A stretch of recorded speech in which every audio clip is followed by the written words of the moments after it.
Sejam bem-vindos a mais um vídeo da série Panorama Bíblico. Eu sou Roberto Jancheves e hoje veremos os livros de Esdras e Neemias. Nas nossas Bíblias, os livros de Esdras e Neemias estão separados, mas no original eles formam apenas um livro. Essa divisão aconteceu muito tempo depois deles terem sido escritos, mas originalmente é um livro só escrito por um mesmo autor. A história acontece depois que os babilônios destruíram Jerusalém e o templo e levaram muitas pessoas cativas para o exílio. E a história desse livro começa cerca de 50 anos depois e conta sobre o retorno de alguns israelitas a Jerusalém e o que aconteceu quando eles reconstruíram a cidade e as suas vidas lá. E o livro se concentra em 3 líderes muito importantes. Nós temos Zorobabel, Esdras e depois Neemias. E o livro se concentra nos esforços e atividades de cada um desses 3 líderes. Zorobabel é o primeiro e talvez o menos conhecido dos 3. Ele leva um grande grupo de pessoas para Jerusalém para reconstruir o templo. E cerca de 60 anos depois, Esdras chega a Jerusalém para ensinar a Torá e reconstruir a comunidade. E depois dele vem Neemias, que lidera a reconstrução das muralhas de Jerusalém. E essas 3 histórias foram projetadas para serem paralelas.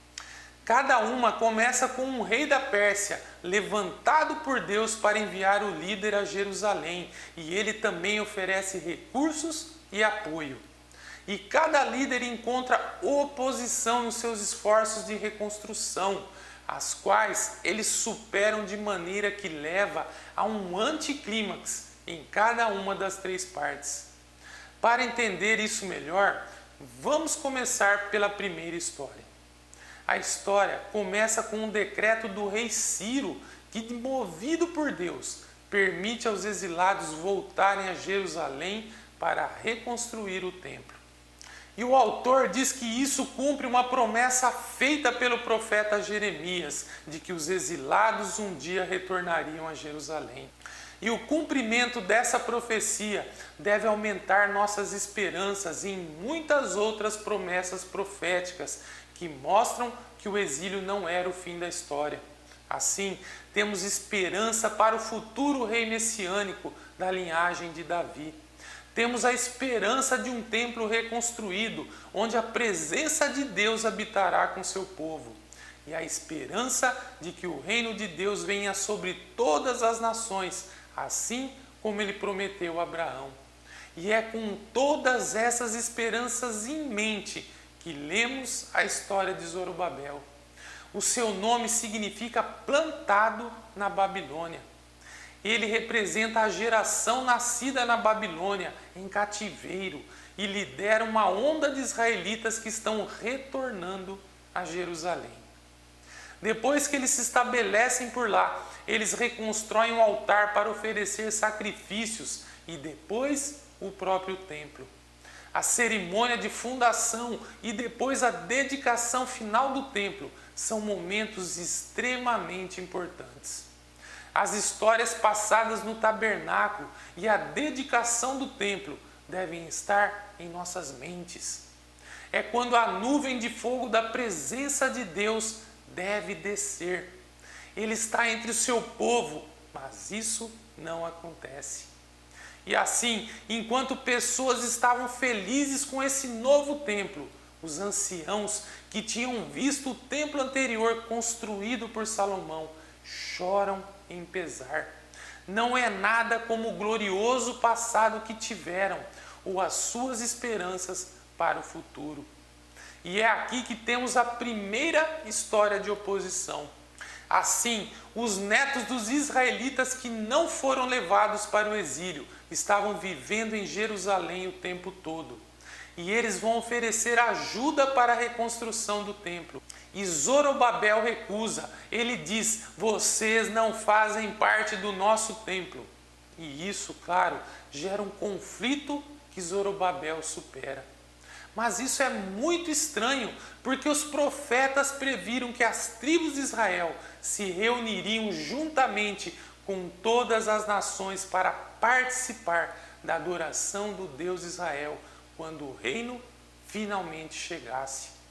Então, esse é um momento anticlimático, para dizer o mínimo. Na próxima história, avançamos cerca de 60 anos e conhecemos Esdras. Ele é um líder entre os israelitas exilados na Babilônia. Ele é um estudioso da Torá e também um professor. E então é nomeado por Artaxerxes, rei da Pérsia, para liderar outro grupo de pessoas para voltar a Jerusalém. E Esdras quer trazer a renovação espiritual e social entre as pessoas. Assim, nossas esperanças são altas e chegamos ao segundo ponto anticlimático da história. Esdras descobre que muitos dos israelitas exilados que voltaram se casaram com exilados que viviam em torno de Jerusalém. Alguns deles não eram israelitas, mas é quase certeza que alguns eram. Esdras então apela para os mandamentos da Torá, ou seja, Israel deve ser santo e se separar dos antigos cananeus. Assim, ele diz que as pessoas que vivem em torno de Jerusalém são como os cananeus. Elas vão corromper os exilados. Então, Esdras oferece uma oração de arrependimento e ele é muito sincero. Mas depois, ele convoca todos os líderes e faz esse decreto de divórcio, que diz que todos esses casamentos devem ser anulados e as mulheres e as crianças mandadas embora. E o decreto é cumprido apenas parcialmente. E o livro apresenta a lista de alguns dos homens que se divorciaram das suas esposas. Mas essa história é muito estranha por várias razões. Primeiro de tudo, Deus nunca ordenou que Esdras fizesse isso. Foram os líderes de Jerusalém que levaram Esdras a fazer o decreto. Segundo, o profeta contemporâneo Malaquias disse que o exílio deveria se importar com a pureza. Mas ele também disse que Deus se opõe ao divórcio. Deus odeia o divórcio. E assim gera os resultados mistos do decreto. Tudo isso se encaixa nesse padrão estranho de anticlímax final. O que nos leva à próxima história de Neemias. Ele é um oficial israelita que serve o governo persa. Quando ouve sobre o estado arruinado das muralhas de Jerusalém, ele ora e depois recebe permissão do rei persa para reconstruir as muralhas. O rei até lhe dá uma escolta armada e todos os recursos. Então, depois de chegar a Jerusalém, ele começa o projeto de construção. E também enfrenta a oposição das pessoas que já moravam em Jerusalém. E mais uma vez, estamos diante de uma tensão no meio da história. O profeta contemporâneo Zacarias disse que a nova Jerusalém do reino de Deus seria uma cidade sem muros, que a presença de Deus a cercaria e que as pessoas de todas as nações se juntariam ao povo da aliança. Mas Neemias parece ter a visão oposta. Ele informa as pessoas ao redor de Jerusalém que elas não têm parte com a cidade. E isso, é claro, provoca hostilidade. E assim, enquanto Neemias realiza a sua visão para com a cidade com integridade e coragem, eles têm que construir a muralha com guardas armados para protegê-los. Será que esse conflito poderia ter sido tratado de forma diferente? Isso tudo leva à conclusão do livro em dois movimentos. O primeiro positivo e depois negativo. Esdras e Neemias juntam forças para promover uma renovação espiritual entre o povo. Eles reúnem todos os exilados em um festival durante 7 dias, onde leem e ensinam a Torá a todas as pessoas. E depois eles comemoram a antiga festa dos tabernáculos para lembrar a fidelidade de Deus, desde o Êxodo até as jornadas no deserto. Então, eles oferecem uma confissão dos seus pecados, prometem renovar a aliança e seguir todos os mandamentos da Torá. E terminam com uma grande comemoração sobre o templo e as muralhas de Jerusalém. E estamos pensando que este até poderia ser o ponto de virada, mas não é. O livro termina com um grande problema. Neemias caminha pela cidade e descobre que o povo não cumpriu com seus votos da aliança. Assim, o trabalho de Zorobabel é desfeito e ele descobre que o templo está sendo negligenciado e ocupado por pessoas não qualificadas. Ele então descobre que o trabalho de Esdras está sendo comprometido. Ele encontra todos transgredindo a Torá. As pessoas estão trabalhando no sábado e isso afeta até mesmo o seu próprio trabalho nas muralhas, porque as pessoas estão montando mercados ao redor dos muros de Jerusalém e trabalhando no sábado. Então Neemias fica furioso. Ele bate nas pessoas, arranca seus cabelos e grita: obedeçam os mandamentos da Torá. E as suas últimas palavras são uma oração para que Deus se lembre dele, que pelo menos ele tentou. E assim o livro termina. E esse final parece estranho, não é mesmo?